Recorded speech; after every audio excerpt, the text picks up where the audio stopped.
Welcome to another edition of Cal's Corner here on the X Zone Broadcast Network. My name is Kal Korff, and I'm your host. Today is February 6th, 2018, and it is a Tuesday here. So, welcome again to another segment. Rob McConnell is the executive producer of the show, and I'd like to thank everybody for the wonderful feedback you've been giving me ever since the show started running for the last couple of months here on X Zone Broadcast Network. I appreciate your input. And I'm pleasantly surprised that the response has been overwhelmingly positive. I can't tell you how wonderful it makes me feel as the person who's doing this show. And I also thank Rob for this opportunity. All right, let's talk about several things here. As usual, we cover everything from politics to the paranormal, which is a wide variety of subjects. I want to start by giving a shout out and just praising the National Football League Team Philadelphia Eagles for becoming world champions, beating the New England Patriots, as I posted on my Facebook page, which is at facebook.com/Cal, K-A-L, .K-O-R-F-F. Again, facebook.com/Cal.Korff. I was for the Eagles, and the reason why is because I think that in sports, rather than have one team constantly winning championships, I like to mix it up a bit. I like to see teams that have never won a title before become champions, and now we have that scenario. And if Hollywood had made this into a movie and this wasn't a real event, it would be hard to believe. The idea that a team goes all the way into the season, loses their star quarterback, brings in a backup who almost quit the National Football League, and then he leads the team to not only a championship, but actually just manhandles the reigning champions and makes Brady look like an amateur. You couldn't have a better ending even if you made it up. And of course, what made it really super sweet is the fact that it was reality. I enjoyed watching the game. I was around some people. There was one person in the group who wanted New England to win. Nice lady who was wearing a Tom Brady jersey, and the others wanted Philadelphia to win. There were some people actually who were from Philadelphia, but it was just a fantastic game, down to the minute, and just God bless these athletes. And it was just one of these great sporting events, one for the memories, and hopefully, like the previous Super Bowl, the next one will be just as exciting. All right, so once again, congratulations to the Philadelphia Eagles for becoming world champions and beating the New England Patriots. Now, let's switch to a different subject here. We're going to talk about, for a bit, the release of the Steele memo that President Donald Trump authorized to be declassified. And we're going to talk about it and explain what it really means, what the ramifications are of its release, and also talk, after we go through that, the supposedly impending release by the Democrats of their so-called counter memo and what that could mean, even though it is yet to be released. And we don't know yet whether ultimately it will be, but it has been submitted for release to the public. The decision, of course, is up to Donald Trump, or whether he'll just punt that issue to the FBI and play, political hot potato with it. So let's start with the Nunes memo.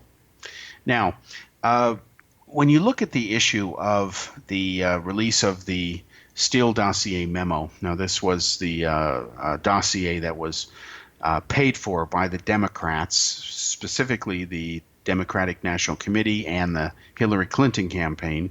They paid a lot of money, apparently millions of dollars, to find dirt on Donald Trump, because the Democrats, they like to play fair in elections, right? It's like rigging their primaries against Hillary's competitors like Bernie Sanders.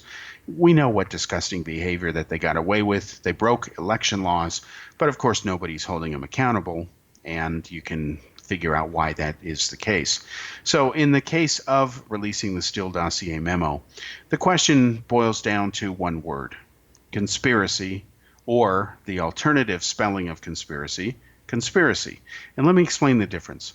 The word conspiracy means when more than one party colludes together to try to do something. It doesn't mean it's necessarily bad, doesn't mean it's necessarily good. It just means that people are working together, they're colluding, they're conspiring to do something, okay? But there's another spelling of the word conspiracy, and this is when you have a capital C, capital O, capital N, and the rest of the word spiracy is in lower cases. And when it's a conspiracy, the key word is con. It is not a real conspiracy, okay? So we know that in politics there are conspiracies all the time. There are accusations of conspiracies that are just nonsense. The assassination of JFK, for example, is a good example, a brilliant example of a conspiracy. There was no conspiracy to kill him. Lee Harvey Oswald acted alone. Get over it, folks. When people claim there's all this hard evidence to prove that Kennedy was killed as a result of a conspiracy, it's really a conspiracy. It is a claim that is false. It is a con job. It is not true. So, in the case of releasing the Steele dossier memo, and this is the report on it prepared by Representative Devin Nunes, is it a conspiracy or is it a conspiracy?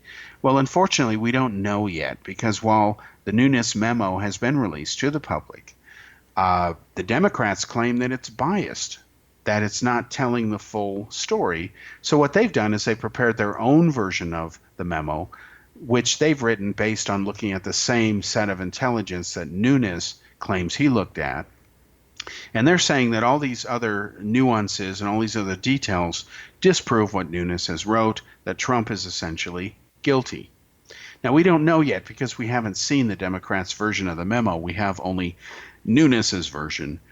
My view of this is that both of these documents need to be released, because once they're released, the American people will have some transparency on the issue. They can compare the claims in both memos and ultimately decide the truth for themselves. In the meantime, I think one can say that, again, here we go again. Days after American President Donald Trump gave his State of the Union speech to the nation and to the world, where 75% of Americans had approved, according to a poll that was conducted of viewers by CBS News, 75% of the people who saw this speech liked it, okay? 80% of the people who viewed that speech believed that what Trump was saying, what he was trying to achieve, was a rallying cry to try to unify what is clearly the polarized and now divided states of America. You have, predictably, the left-wing liberal media, Trump haters and Democrats. They're at it again, back to Trump bashing and Trump hating.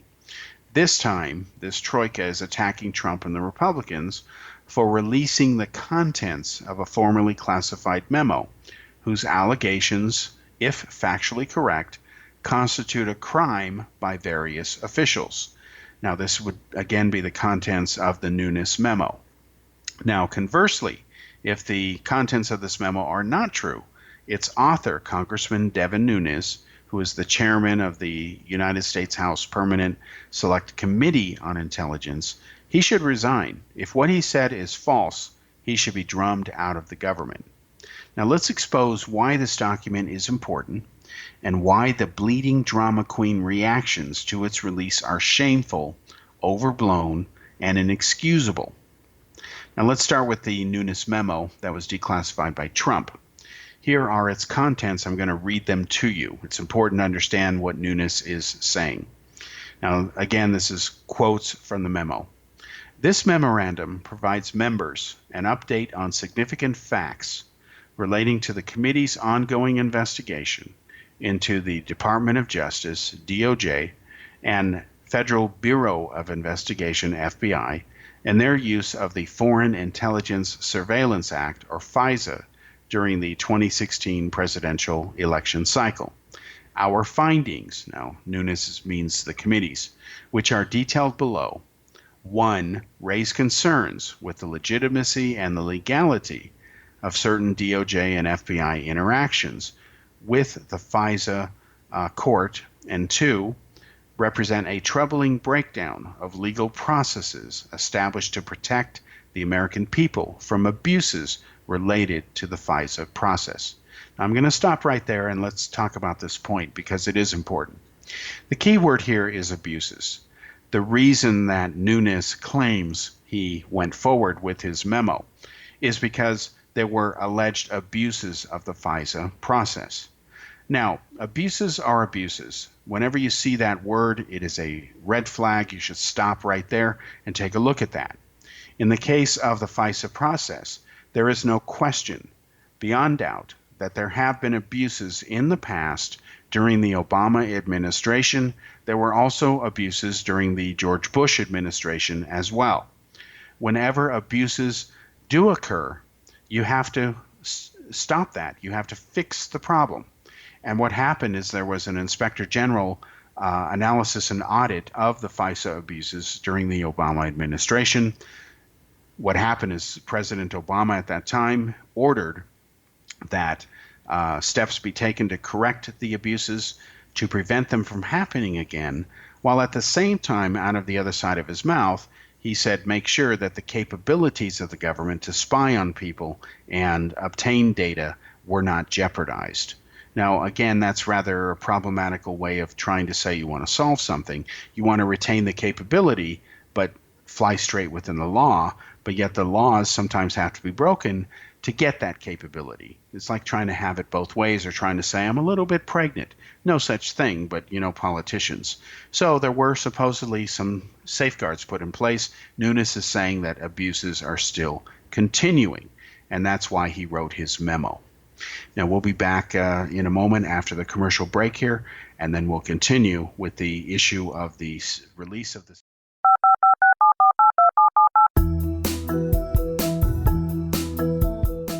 Did you know that when you're on the road with limited data or Wi-Fi, you can still listen to the X-Zone Radio Show with Rob McConnell, The Science of Magic with Gwilda Wiyaka, X-1, Dimension X, Space Patrol, and every minute of the X-Zone broadcast network by calling 213-401-0080, courtesy of Audio Now. No smartphone, app, or internet needed. It saves your data plan and it's free if you have unlimited minutes. Call 213-401-0080 to listen on any phone, anytime, anywhere. Remember 213-401-0080 for the best of the paranormal, parapsychology, and sci-fi radio programming anywhere, 24/7, 365.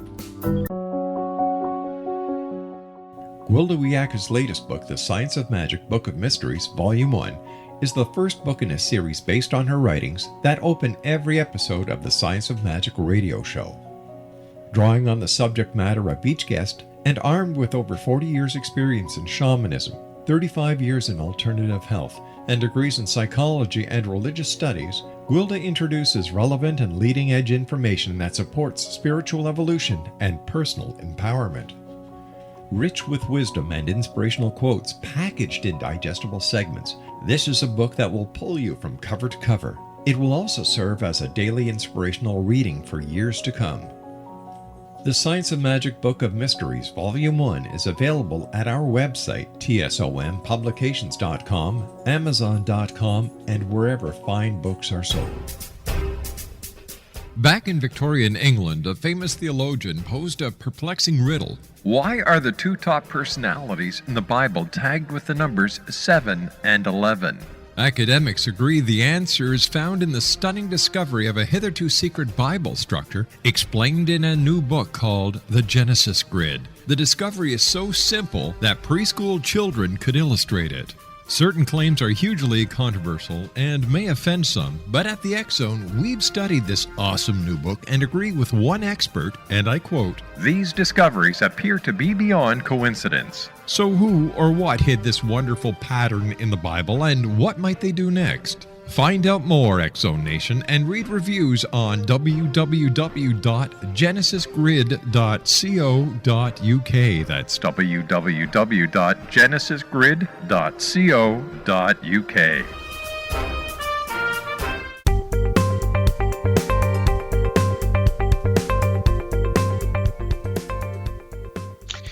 Welcome back to segment 2 here on Cal's Corner radio show here on the X Zone Broadcast Network. My name is Kal Korff, and I'm your host, and the executive producer of the show is the one and only Rob McConnell. Now, we were talking in the first segment about abuses that take place in the FISA process. Let me explain briefly what the FISA process is. The United States is forbidden by law enforcement is as a rule, to spy on Americans, okay? You have entities like the CIA, the NSA. Their job is to spy on foreigners or foreign operatives who might be doing their illegal activities in the United States. Russian spies, for example, are spied on by the FBI, CIA, NSA, and so on. So if the United States government believes that there is an American who is colluding with a foreign power or doing the bidding of, say, Russia's Vladimir Putin, they go to this court. It's a classified court. They present their evidence and say, we need a warrant or we need the ability to spy on this guy. And the judge listens to the argument by law enforcement, and almost 100% of the time, almost without fail, the FISA judge agrees with the FBI's request, as an example, or the DOJ's request. That individual is subject to being spied on. A period of 90 days is granted. Then if they need more time, they come back to the judge, explain why they need to have this renewed. It continues, and they're supposed to continue to supply evidence that they really need to continue to monitor the person of interest. So according to Nunes, he says that the FBI and DOJ obtained one initial FISA warrant targeting Carter Page and 3 FISA renewals from the FISA court. And then he says, as required, a FISA order on an American citizen must be renewed by the FISA court every 90 days, and each renewal requires a separate finding of probable cause. Now, Nunes is right when he says that, but there's a little caveat here.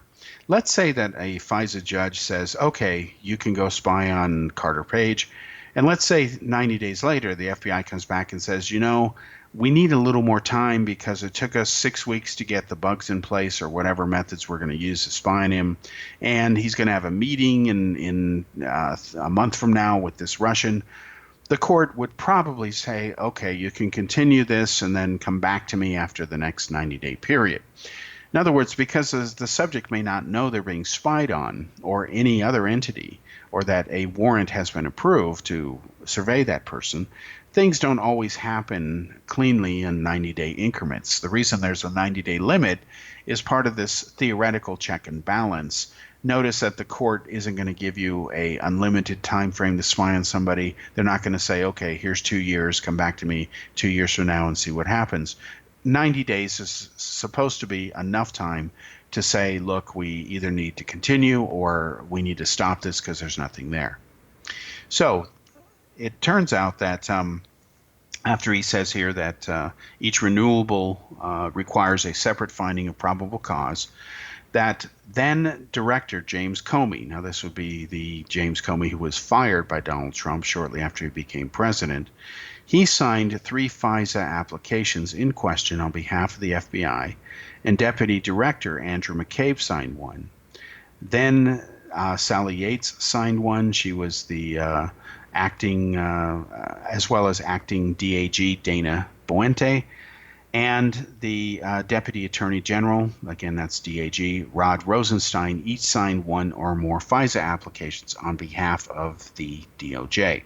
Now this is interesting that these individuals are involved because they're some of the key players, of course, who have played major roles in the recent investigation by former FBI director, who was Comey's predecessor, Bob Mueller, who of course is investigating the issue of Russian collusion purportedly that happened between the Russians and the Trump campaign.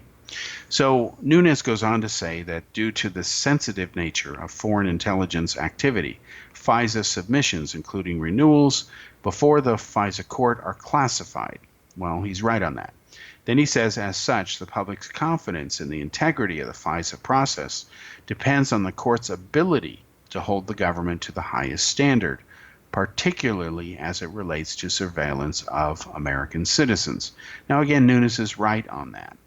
However, he says, the FISA court's rigor in protecting the rights of Americans, which is reinforced by 90-day renewals of surveillance orders, is necessarily dependent on the government's production to the court of all material and relevant facts. This should include information potentially favorable to the target of the FISA application that is known by the government. In other words, what he's saying is that when the government makes a case to spy on an American citizen, especially, that if there's any positive evidence that might exonerate that person and say, well, there's really nothing going on here, the government is supposed to present the positive evidence and, in theory, defer to playing it safe rather than ending up being sorry later and abusing someone's legal or civil rights. Okay? Now, in the case of Carter Page, the government had at least 4 independent opportunities before the FISA court to accurately provide an accounting of the relevant facts. However, our findings, meaning the committee's findings, the committee that Nunes heads up, indicates that described below, material and relevant information was omitted. And this, according to Nunes, is why he wrote this memo. He's saying that despite the fact that there were several opportunities here to bring in evidence that would have changed the game, instead, because of bias allegedly exhibited by these various parties who signed off on requesting the FISA warrants, there was evidence indicating that this should not have happened, and this is why he has written this memo. And he numbers the different points of evidence. And let's start with point number 1 here. According to Nunes, the dossier compiled by Christopher Steele, the Steele dossier as it's known, on behalf of the Democratic National Committee and the Hillary Clinton campaign, formed an essential part of the Carter Page FISA application. Steele was a longtime FBI source who was paid over $160,000 by the Democratic National Committee and Clinton campaign via the law firm of Perkins Coie, a research firm Fusion GPS, to obtain derogatory information on Donald Trump's ties to Russia. Then he goes on to note in point A, neither the initial application in October 2016 nor any of the renewals disclose or reference the role of the Democratic National Committee, the Clinton campaign, or any party campaign in funding Steele's efforts, even though the political origins of the Steele dossier were then known to senior DOJ and FBI officials. Now, folks, if that is true, and Nunes is telling the truth instead of putting some hype in there, that's major stuff. Again, look at the point here. These people, the head of law enforcement, the best that the U.S. supposedly has, they run these departments, they go before a judge and say, look, we need to spy on this guy because of this dossier that we've obtained about Donald Trump and what he supposedly did in Russia, down to the point where it even talks about some very perverse sexual behavior by Donald Trump. We have no idea if that stuff is true. There's no evidence it is true. It's just a claim without any facts to support it. But it gets down to that level. They go to the judge and say, we've got this data here. We've got this intelligence. And it comes from an FBI informant, a former British intelligence officer who worked the Russian desk. But what they don't tell you is that the people who funded this document were from the Clinton campaign and the Democratic National Committee. Now, that is a key material omission that if this really happened, these officials should be punished and forced to resign because you're not supposed to do that. Obviously, there's an inherent conflict of interest, especially when you add the fact that these people certainly didn't want Donald Trump to win the election. They were obviously pro-Hillary. So Nunes has brought up a very interesting point here, which, if it's true, He's right, and the American people need to know. And who can blame Donald Trump for being mad and livid over this? Now, I'll tell you, I'm not a fan of Donald Trump, meaning I did not support him for president. I did not vote for him. I'll tell you also that I didn't vote for Hillary Clinton either. And you might say, well, who did you vote for? Well, first of all, let's be clear. I have lived outside the United States for 18 years, almost 18 years. And of course, when the election took place, I was in India. And my single vote, one way or another, even if I'd voted for Mickey Mouse, wouldn't count and doesn't count in an electoral system.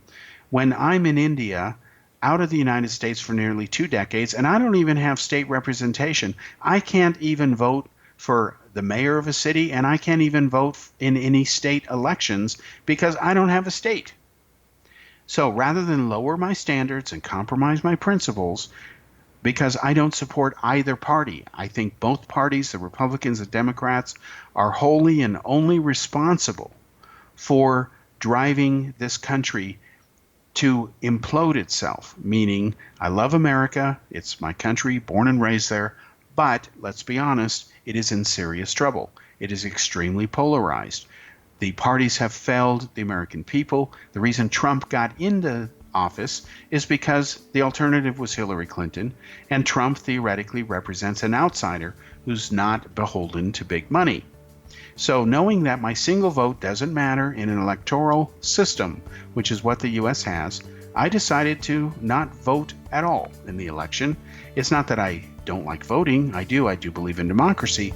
But in an electoral system, one vote doesn't matter. We'll be back after this commercial break.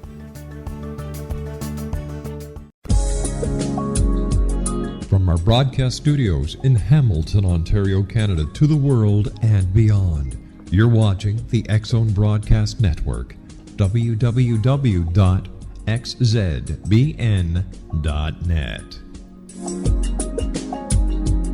AVS Media Den.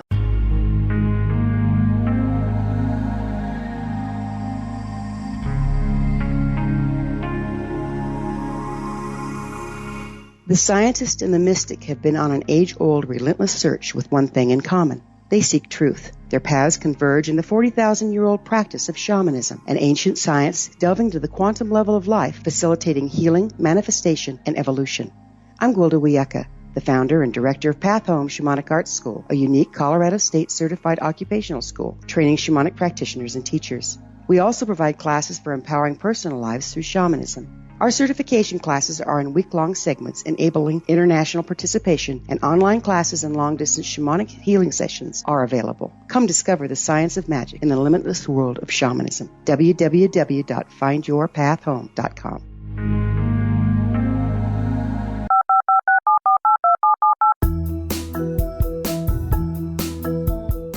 Did you know that when you're on the road with limited data or Wi-Fi, you can still listen to the X-Zone Radio Show with Rob McConnell, The Science of Magic with Gwilda Wiyaka, X-1, Dimension X, Space Patrol, and every minute of the X-Zone Broadcast Network by calling 213-401-0080, courtesy of Audio Now.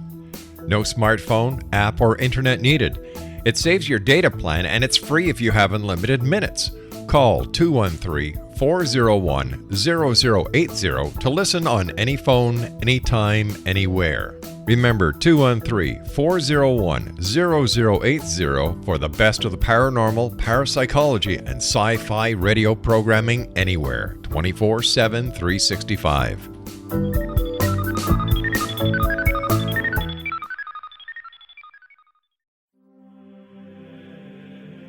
Rob McConnell here, presenting an overview for Nicholas Paul Jennings, author of a fascinating book, Amen. It presents facts revealed by Egyptologists, facts that enable us to understand why Amen is the beginning of creation of God.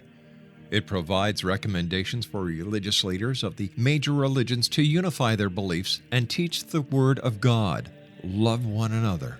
Amen informs people how mankind conceived God. It was the Egyptians that developed the concepts of a soul, a hereafter, and Son of God. And finally, after the worship of many gods, They conceived the belief in one universal God, the maker of all there is. For more information, visit www.futureofgodamen.com. That's www.futureofgodamen.com.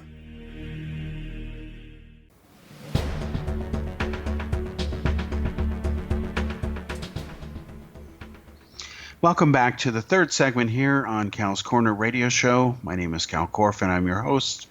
The executive producer of the show, once again, is Rob McConnell. So Nunes has brought up a very important point. Let's not mince words about it, that there was failure to disclose the connections between this dossier, that it was a paid hit job basically against Donald Trump by the Democratic Party and, of course, the Hillary campaign. And one would be reasonable to raise the question of, gee, did they have any biases, perhaps? Now, in point B of his memo, he says the initial FISA application notes that Still was working for a named U.S. person, but does not name Fusion GPS and Principal Glenn Simpson, who was paid by a U.S. law firm, Perkins Coie, representing the Democratic National Committee. Again, that's the Democratic Party, even though it was known by the Department of Justice at the time that political actors were involved with the Still dossier.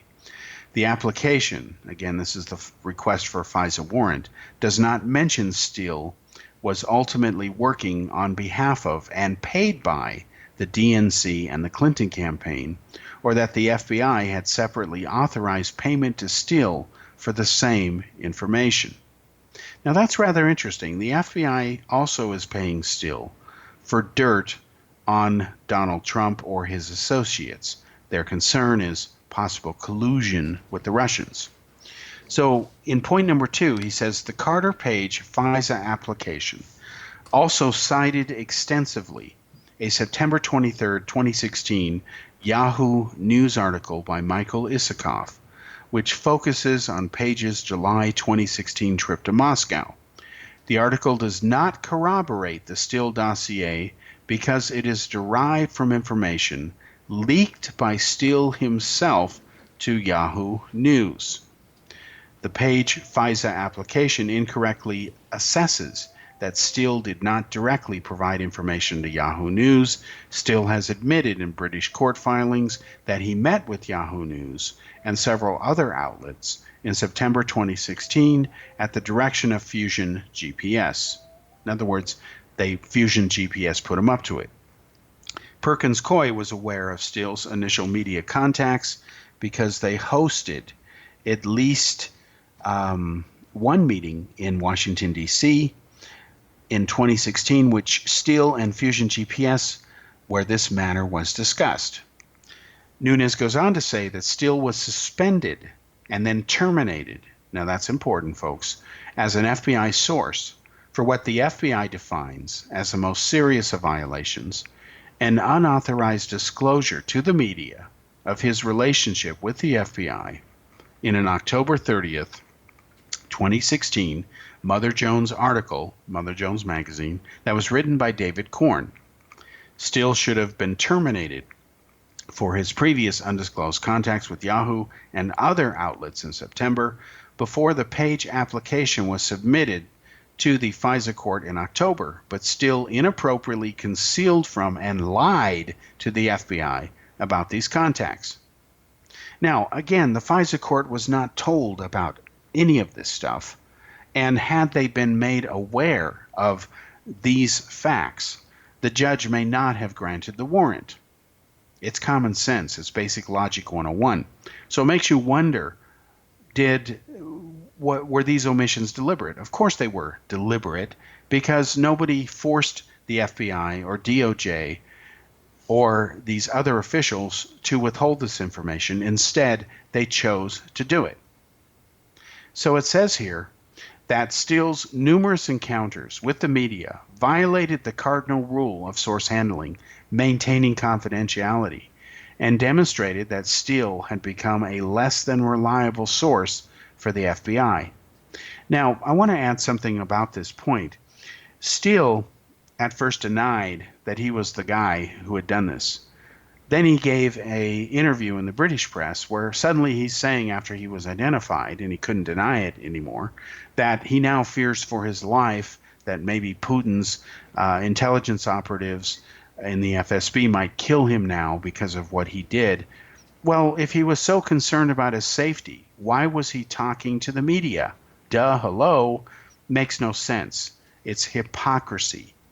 And of course, Steele is still alive, in good health, presumably. Putin hasn't touched him, because if Putin did try to touch him, he wouldn't be around today. That's obvious. But the point is, it makes no sense for Steele to behave the way he did, where he's saying, I'm worried about my safety and security, I'm going to have to move now, like he cried to the British press. Yet at the same time, he's talking to the media in the U.S. Again, you can't make this stuff up. It's a bizarre circus, and anything around the Clinton campaign or the Clintons always tends to be a bizarre circus. So Nunes goes on to say that before and after Steele was terminated as a source, he maintained contact with DOJ via then Associate Deputy Attorney General Bruce Orr, a senior DOJ official who worked closely with Deputy Attorneys General Yates and later Rosenstein. Shortly after the election, the FBI began interviewing Orr, documenting his communications with Steele.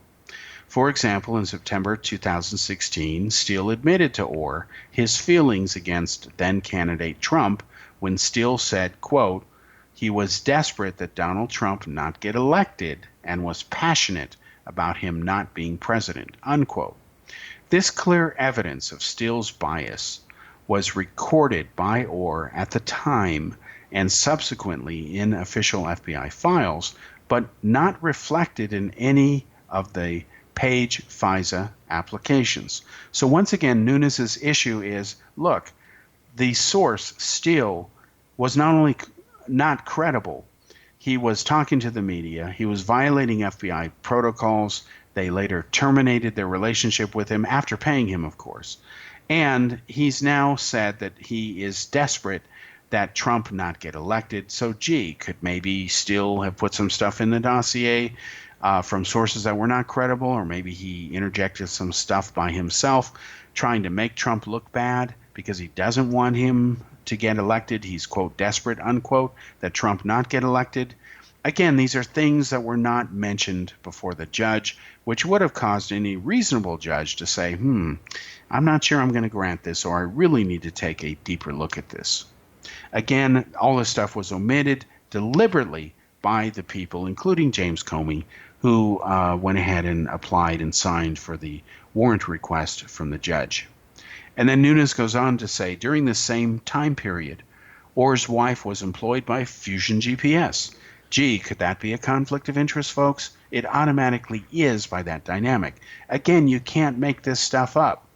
Okay, Orr's wife, who has to dabble in this and talk to Steele, his wife is working for the company that is paying her salary. Now, again, you can't make this stuff up. So Orr's wife was employed by Fusion GPS to assist in the cultivation of opposition research on Trump. See, that's what they call it. Instead of a hatchet job or a hit job, they call it opposition research. That's just politically correct English for what's basically a paid hit piece.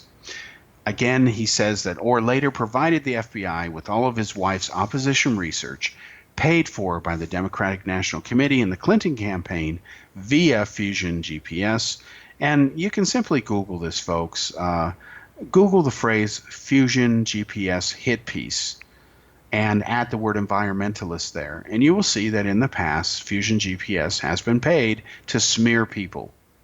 I'm not making this up. You can look it up on the internet. It is a matter of public record. So why would the Clinton campaign or the Democrats, if they really care about the truth, make a point to hire a company that in the past has been paid to smear people? Again, smearing people doesn't mean you're telling the truth about them. Look up the word smear. It speaks for itself. So the Orr's relationship with Steele and Fusion GPS was also concealed from the FISA court, and Nunes is right to raise this red flag. Any reasonable person would do the same thing. And then Nunes makes point number 4. According to the head of the FBI's Counterintelligence Division, Assistant Director Bill Priestap, corroboration of the Steele dossier was in its infancy at the time of the initial Page FISA application. Now that's important, and here's why. There have been many allegations raised in the Steele dossier against Trump, the entire contents of which, by the way, were published by BuzzFeed magazine late last year. And when it first came out, nobody knew whether all of the claims in that dossier were true or not. It turns out that many of them are false. Enough time has gone by to investigate them. For example, there's an alleged trip to Prague. We now know that the individual who's accused of going to Prague, theoretically for nefarious activities, he never went to Prague. He even produced his passport and proved that he hadn't left the country. So the information is wrong, but that was not known at the time and, of course, was not presented to the judge. So after Steele was terminated as a source by the FBI, Steele's reporting was only minimally corroborated. That was also withheld from the judge. Yet in early January 2017, Director Comey briefed President-elect Trump on a summary of the Steele dossier, even though it was, according to his June 2017 testimony, salacious and unverified, quote unquote. While the FISA application relied on Steele's past record of credible reporting and other unrelated matters, it ignored or concealed his anti-Trump financial and ideological motivations. Furthermore, Deputy Director McCabe testified before the committee in December 2017 that no surveillance warrant would have been sought from the FISA court without the Steele dossier information. Now that, again, is the key point here, and we'll come back and explain why after our commercial break.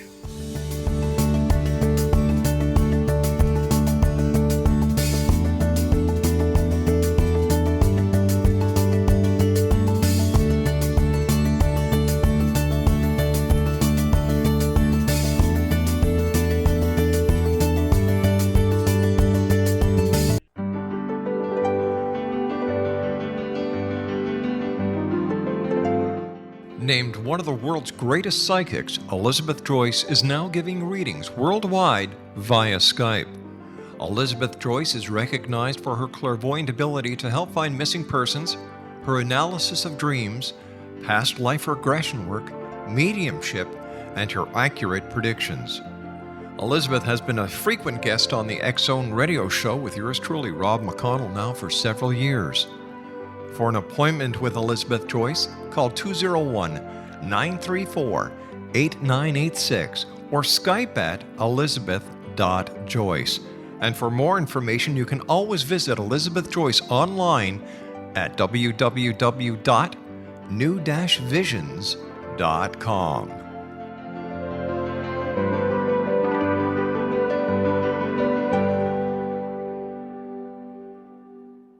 The new nonfiction book, Razor of Madness, is similar to cult movies like Clockwork Orange, Dragon's Tattoo, or The Other Side of Hell. Wayne Morin Jr. and Thomas Lee Howe will expose widespread and systematic deficiencies in this thought-provoking tell-all novel. Mind control rages among scholars in law schools. Human rights are ignored while thought reform and mental manipulation are accepted practices used as behavior modification. Dr. Louis Jolyon West comes to mind.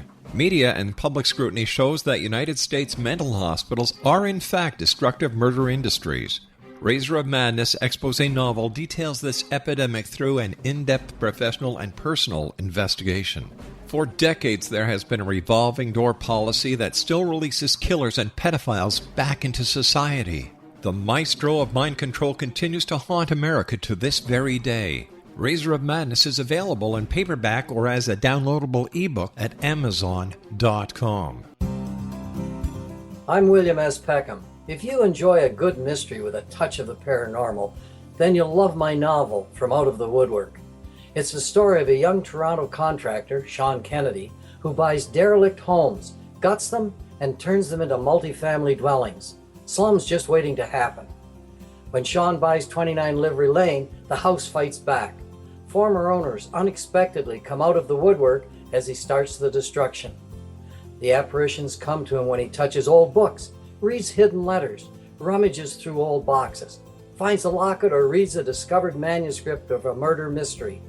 From Out of the Woodwork will take you from 1899 to the horror of the World Trade Center, September 11, 2001. Check out From Out of the Woodwork on my website, www.williamspeckham.com.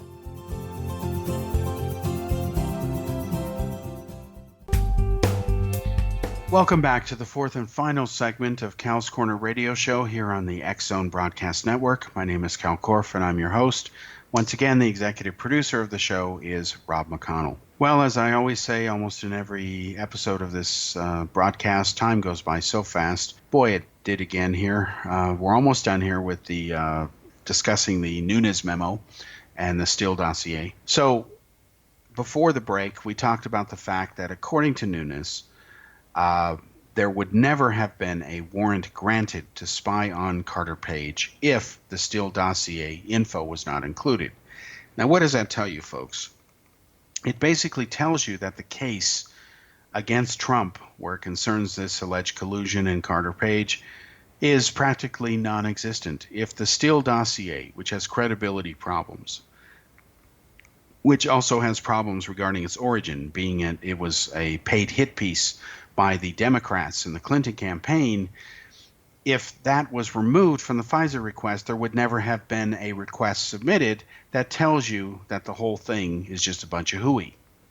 Now, I predict, and I've said this since last year, that by the time Mueller finishes his probe, that there will be no smoking gun evidence that Putin called Trump and they talked and they agreed to collude and they have this buddy thing going on, unrequited love, whatever you want to call it. I don't think it's there.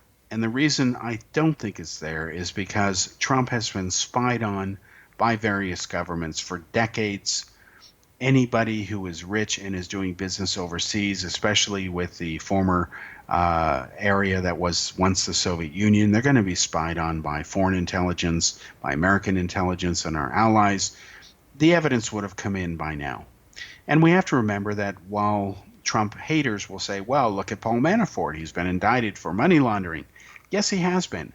But that stuff occurred years before he was involved in the Trump campaign. Therefore, it is not relevant to that issue. But you can't tell Trump haters that.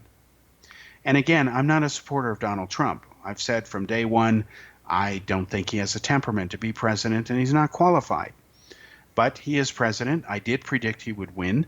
I was one of the few journalists who predicted he would win because I never swallowed the Clinton Kool-Aid, or Kook-Aid as I call it, and I could sense and listen to the mood of the American people, my friends in America, most of whom I'm still in touch with, and I could clearly sense that they wanted Trump, not because they love him, but because they didn't want Hillary even more so. And in our electoral system, for better or for worse, although Hillary won the popular vote only because of the disproportionately large numbers of people living in New York and California, Trump essentially won the heart of America and was able to flip states that were typically in the win column for the Democrats. And nobody had done that in a long time in politics, especially on the Republican side. Yet Trump did it, and he earned his win, and he deserved to win based on the way the system is, for better or for worse. So getting back to the Nunes memo, again, he says that without the Steele dossier information, a FISA application for warrant would never have even taken place. That is critical, folks. Then he says the Page FISA application also mentions information regarding fellow Trump campaign advisor George Papadopoulos, but there is no evidence that any cooperation or conspiracy between Page and Papadopoulos ever occurred. The Papadopoulos information triggered the opening of an FBI counterintelligence investigation in late July 2016 by FBI agent Peter Strzok.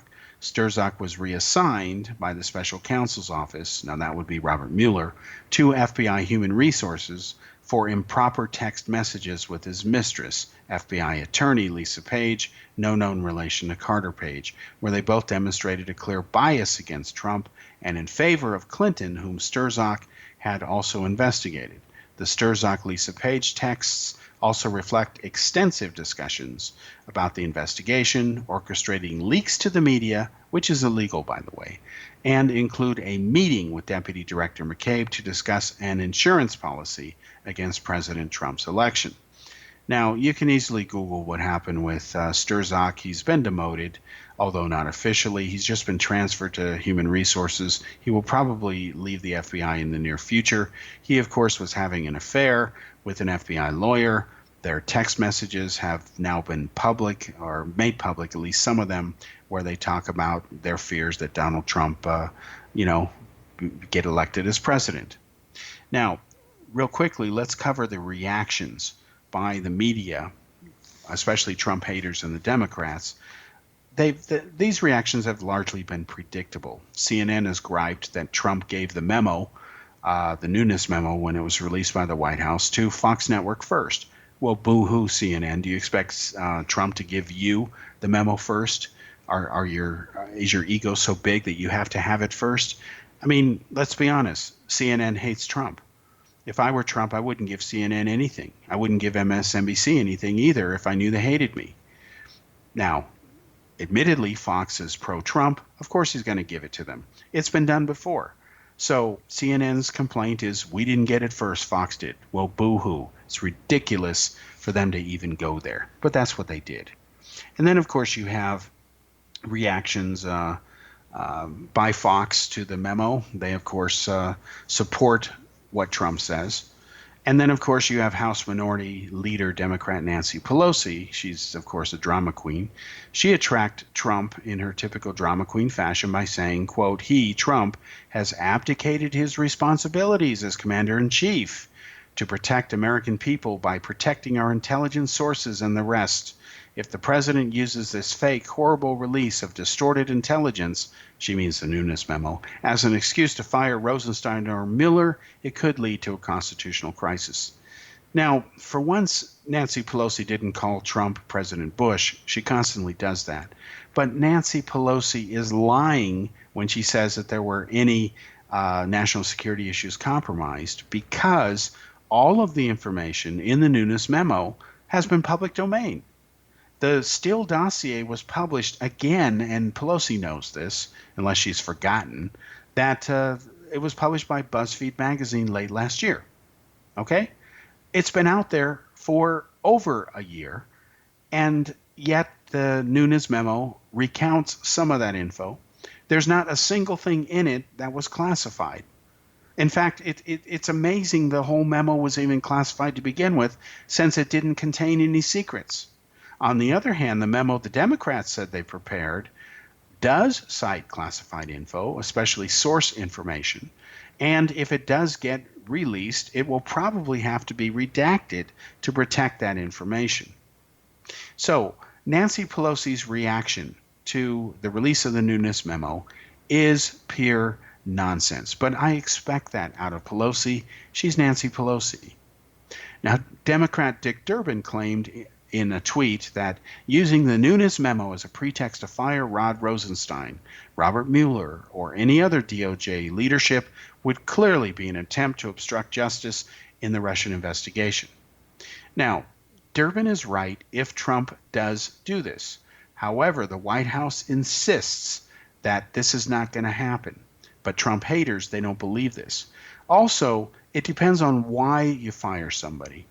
If you have bad intentions, then of course it's wrong. But if your intentions are legal and noble and from the right place, there's nothing wrong with it. If a person deserves to be fired, you need to fire them, okay? So the bottom line in all this is, for those who are upset, especially the left-wing liberal media, that the newness memo has been released, the opponents of its release or its existence, or whatever you want to call it, they need to put up or shut up, okay? And the reason the way you do that is cut to the chase, call everybody's hand, or bluff, whatever you want to call it, is you release the other memo that the Democrats have written, and then once both of them are out, assuming that enough of the Democrats' memo is not redacted, you can go through point by point and see who's telling the truth. In fact, the Democrats have said Eric Swalwell, who's a Democratic congressman who claims to have seen the Democratic memo. He says, quote, "Our memo rebuts point by point what the Republicans have said," unquote. He also notes that unlike Nunes's memo, the Democratic memo uses footnotes. Footnotes are always a good thing. So if the Democrats have a memo that refutes point by point, as Swalwell says, they need to release that memo so that the American people can make an informed decision on this subject.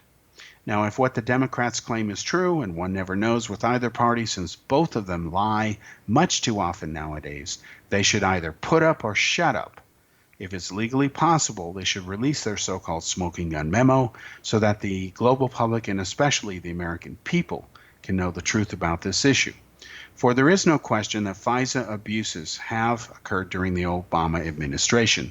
The House Intelligence Committee on FISA abuses can easily be read on the internet. You can Google it. And in response to the abuses, Obama ordered corrections to be put in place. Now, Special Prosecutor Miller has even removed or transferred personnel he once had on his team, whom he had originally handpicked to help him investigate Trump. Peter Strzok is just one example. He is specifically cited in the Nunes memo. Strzok was once a senior, extremely powerful FBI figure. He used to be chief of the counter-espionage section. He's now disgraced himself by cheating on his wife and having an extramarital affair with a female lawyer from the FBI. The SMS texts are available in the public. Okay? So the bottom line is that the Democrats have been promising to release their memo. They need to do that. And to be clear, for the good of the American people and their interests, the best way to learn the truth is to release the memo. If there were indeed FISA abuses, the only way to stop them is to expose them. That's obvious. The rules of law must never be held hostage to politics, which is a simple universal principle that both the Democrats and the Republicans on various issues still stubbornly and wrongly refuse to adhere to. For whenever real justice is politicized, it is instead tyranny. Now, my name is Kal Korff. I'm the host of Kal's Corner Radio here on the X-Zone Broadcast Network. Please join us again next week. Thank you.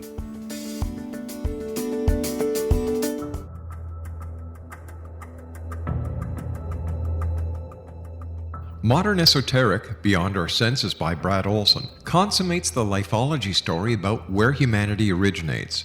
It is the lost continents, the primitive wisdom, the mythos of creation, and the rethinking of ancient history as we are taught in academia. There is much more to the story than what we have been told. As this is the first book in the Esoteric series, Modern Esoteric starts at the beginning of time and accelerates up to this modern age. Future Esoteric is book 2 in the series and takes a forward-looking position ahead of today with an open and honest examination of the ET issue and various unexplained phenomena. To discover the writings of author Brad Olson, visit www.bradolson.com. That's www.bradolson.com.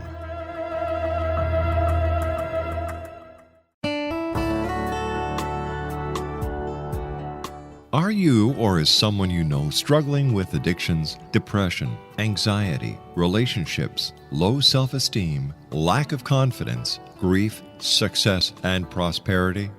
Do you know that your subconscious belief plays a big role in the outcome of your hard work? We can help you permanently change the beliefs that may be the reason for your struggles and failures. We care about getting you the return on your investment and the results you are looking for. We can help you be free of the limitations of your past and in realizing your highest potential. We work with people by phone and Skype.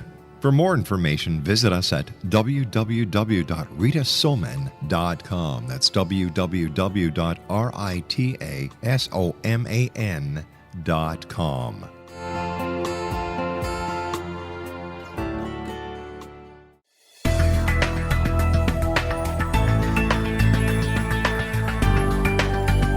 Do you think you have energy problems in your home?